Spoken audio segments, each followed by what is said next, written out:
I was talking to Rod and what? I don't really know about that. Gotta watch you around you, babe. I swear to God, a bitch never crosses me twice. I'm good. That is super whack. No one crosses me once. Hey, what's up, world? It's your girl, Brittany, and today I have not one, but two very special people, Remy Ma and Papoose. How are you guys doing today? How you feeling? Hello, we good. Good, good. So I got a chance to see the first episode. Yo, You guys haven't seen it? Except for us, man. No, they don't like the cast. Well, crazy. it's actually really good.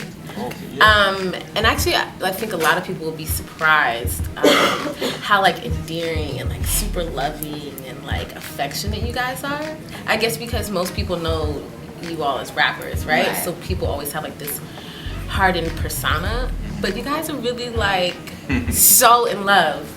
It's annoying, right? No, but it's cute though. It's like, oh my God, like they really love each other. Take me back to the first time you guys met. Oh, I met her two first times. One first time better than the other? The first time I didn't notice that he was there, and he just... And I wanted it like that because she was a wild troublemaker.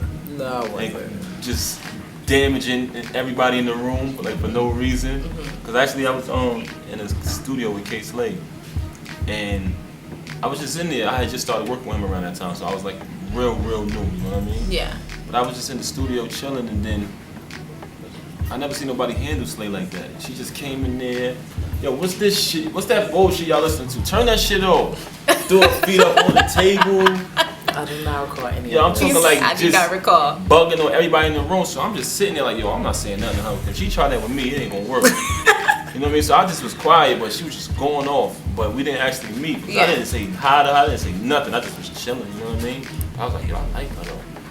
But then down the line, later on down the line, she wanted to holler at the kid. You know what I mean? She wanted to holler So at we you. ended up getting together. You know what I mean? To summarize it. To summarize, quick summary. No, but I heard that you really didn't like him at first. I didn't like him. That's why I did. probably didn't even notice him. What happened was me and K Slade were really cool at the time.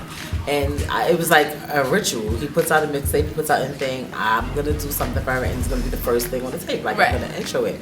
So I just keep noticing, like 2 or 3 in a row, like, is this guy, I don't know, like, Papoose. I'm like, what the fuck is a Papoose? What is this? Who is this? Where did he come from? Like, nah, I don't like how this happened and whatever. He's like, no, you should come through. You should meet him. He was in the studio the last time he came. I'm like, I don't recall. He must not be that special because I didn't see him. I didn't hear him, like, whatever. So I started paying more attention to it. I started listening. So I was like, he aight or whatever. So I had, so I was like, I wanted to do something with him. I actually really thought he was dope, to be honest. Yeah. And I had Slay set up a session, Right. That's and I came to the studio session. No, the first time she didn't come. He was like, yo, we want to do a song with you. I came. She stood never you showed up. up. No, never showed Wow, up. man. So the time she actually did come, I didn't even know she was coming, but she just popped up that day. When did you guys, I guess, realize that you were in love with each other? Like 2006, something like that. 2000. We met in 05, right? I'm not giving you any help on this one. Like I want 06. to see where you go with this. 2006. If that was your question, you was asking like what time frame? Yeah, like when you were like... Yeah. But was there something that she did, or were you like thinking about her all the time? Were you feeling like sick You know what and it is? dangerously in love, or You know like... what a sign is? A sign of when you fall in love with somebody when you can't be without them. You know what I'm saying? When you're not around them, you miss being around that person. I don't know if that makes sense to you. Yeah. Basically, when you miss them, when they're absent from your presence, and you're like, damn, I need to see this person. Like, you need to see them. Not you want, you need to. Right. And when I realized that, I was My like, management it's hated him. Because he was always around. I was like, where It wasn't even. I would be like, listen, we have to wrap this up. I have to go. It's time to go. Like, I would be on tour. I remember one time I was on tour, and I was like, I have to get out of here. I cannot take it another day. I was like, I'm just gonna be going for 2 days.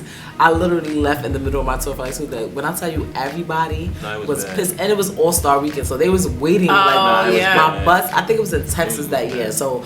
Everyone on my bus was like, yeah, next week is All-Star Weekend, we good, because they was going to use me as their get-it. They was going to turn up. Oh.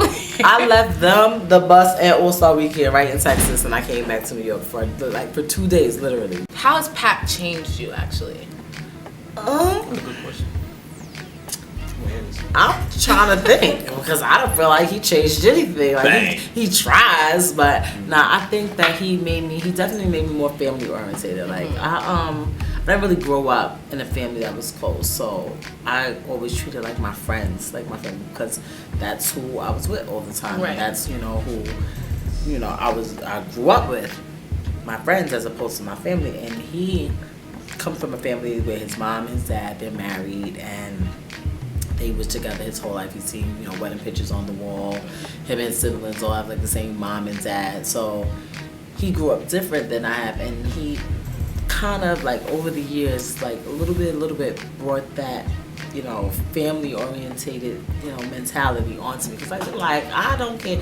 Blood is thicker than water, whatever. I pick my friends because I like them. I can't choose who my relatives are. Yeah. And it's now I have especially after me being incarcerated for so long, I have a greater sense and respect for family and, just the people that are just related to you. Were you surprised though by how dedicated and loyal he is to you?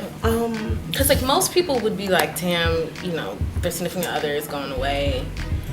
I don't know how I'm gonna get through this. I told her that though. Yeah and no. I told her. If I really would have sat down and thought about the type of person, he's loyal to the point that it is annoying sometimes. It's wonderful when he's loyal to me like that. But when it's to somebody else, especially if it's somebody that I don't like, I'm like, oh my God, just get rid of them already. So what? He'd be like, I can't do that. He will give you the shirt off his back. He will literally cancel everything that he has to do for himself to be there for someone else. So that's just the type of person he is. Especially if he feels like your family. If you're a family member, you can get whatever you want. He gets G'd and gassed all the time for a thing he doesn't even know. But at first, I was just like, I was sentenced to 8 years in prison. You're like, dude, you on tour, you on the road, you a rapper, you know, whatever the case may be. We were young, 26, 27 years old. So it's like, you're not gonna be out here waiting for me to come home. Right. What 26, 27-year-old guy, is gonna be like, you know what, you going away for 8 years, I'll be right here waiting for you. Yeah. You can't go away for 8 days. You come back 8 days, the chick be talking about she's pregnant. Exactly. So I was just like, whatever. But he showed up. He showed up. And I was like, down the line, I was like, yo, I told you I'll be there. That's the most annoying part. I told you so. But I'll be having to say that because it's like she didn't really believe it. You know what I mean? Mm-hmm. Who would believe that? No one would believe that. You would not believe that. No, I wouldn't. Nobody would have. And we weren't married. We don't have any children together. There's no incentive for you to stay here at all. Period. I mean, besides the fact that I'm lit, I'm dead popping, so I get what you're saying. I understand. I can understand, your desire to do so, but you really did it. Right. I must say, I had to take a mad time. The first year that I was gone, he literally came every single day up to that prison, driving, rain, sleet, snow, storms, blizzard, everything. 8:30 in the morning he was there to 3:30 in the afternoon. Mendeecess actually just got handed his sentence. And he's going away for 8 years too. Have you guys spoken to Yandy or Mendeecees? All the time. I speak to Yandy a lot, and I try to explain to them because when you get sentenced, it seems like you can't see the end. Yeah. At all. You 8 years. And it was crazy for me because when I went to prison, my son was 7. And it seemed like he was always in my life. So I'm like, I'm going to be away for longer than he's been around. It just seemed like forever. And it was crazy because when I left, he was 7. When I came home, thankfully, on early release, he was 14 years old. And it was a big difference. It was a total different person, a total different child. But I tried to explain to him, it goes by. It's not the end of the world. As long as you allow your love to be first and foremost. Don't let no hate. Because the hate is gonna come. Oh, people gonna be telling him that she out here doing X, Y, and Z. They're gonna be telling her that he probably up there got people writing him, or the day you didn't come, somebody else came. The kids is gonna miss their dad. You're gonna be struggling at times and want your mate to be there. Holidays are gonna come. It's gonna be hard, but it's not impossible. Yeah. It's not impossible. And then one day, the way we are now, one day you're gonna look back and be like, yo, I'm so glad that shit's over, it's done, and that's it. Do you still want to do wedding planning? I am doing wedding planning as we speak. I'm planning my wedding. It is so amazing. He gets mad. He's like, you want to micromanage everything. Him and Yandy and Rashida, everybody on the show is like, well, we're going to nope, I don't need no help. I'm good, thanks. You got a whole book? Yeah. I have a whole shelf. Everything that I was like, if I haven't had a wedding, I'm gonna do this. If I haven't had a wedding, I'm gonna put this. I've literally tried to put every single aspect that I ever wanted into it. She tries to do everything. But I am doing everything. She does a great job though. The wedding planning, she has a wedding planning business and they're doing a tremendous job at our wedding. Okay, so the BET Rap Cyphers this year, fucking lit. You guys did phenomenal jobs. Thank you. Music 2016, what's it looking like?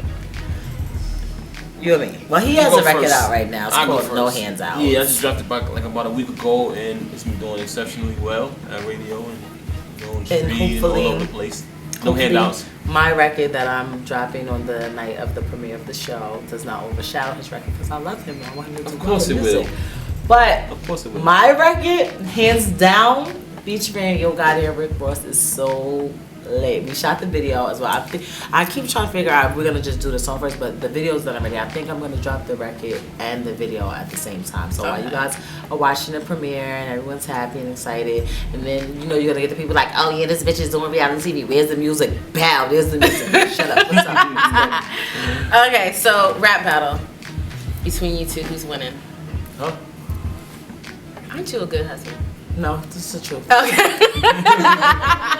Wait, let me ask you. As a man, your ego, does it bother you sometimes that she can out-rap you?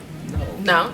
Okay. Believe me, when we do songs together and the ones that he feel like he got off, it's no, he'd be like, oh, I killed you on that. I killed you. Yeah, and you be telling him like, yo, that was whack. You gotta do it again. I mean, he says I'm the biggest. He says I don't like any of his music. It's not I don't like any of his music. I think he can rap really well. I don't like any of his production. Let me tell you something. Okay. She talking all this, right? She be fronting like she don't like my music, but back in the days, you know how they have DVDs? Yeah. We used to have a DVD era.